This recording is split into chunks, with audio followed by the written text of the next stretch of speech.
हिंदोଳରେ पुणी जने युवकों झुलंता शव उद्धार हत्या अभियोग आणिले स्त्री परिवार वर्गों रास्तार ढेंकानाल जिलार हिंदोल उपखंडरे जने युवकों मृतदेह काजू बगीचार उद्धार हेबार 48 घंटा न जाउणु आज पुणी जने युवकों मृतदेह झुलंता अवस्था उद्धार हेबा हत्या सन्देह अंचल में कोकुआ भय सृष्टि करिछि।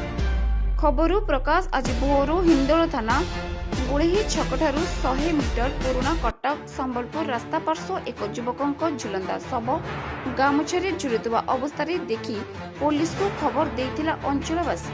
तेबे खबर पाई परिवार लोक युवकों को चिन्हट करिथिबा बेले मृतक जनक हिंदोल उपखंड बालिमी थाना अंतर्गत टांगीशाल ग्रामर गगन बेहरा पुओ निरंजन बेहरा बयस 40 बोली जना पड़िछि।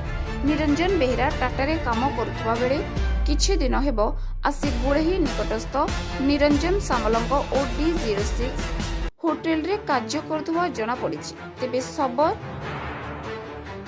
गोड़ तले घुसुरी थिबा बेले निरंजन स्त्री लुसिना बेहरा तांको स्वामी को होटेल मालिक और अन्य जन हत्या करी गत रातिरे गछरे झुलाई दैछन्ती बोली लिखित अभियोग करबा सह हत्याकारी को तुरंत गिरफ उपयुक्त तदंत दाबी करी परिवार रास्ता रोक करी धारणा रे बसिचंती। घटनास्थल रे हिंदोल थाना पुलिस पहुंची शव जबत करी तदंत जारी रखी परिवार को बुझासुझा करुछि। तेबे शव व्यवस्थित रिपोर्ट आसिबा परे एवं पुलिस तदंत परे एहार योजनाबद्ध हत्या ना आत्महत्या ताहार कारण जना पड़िबो बोली सूत्ररू प्रकाश।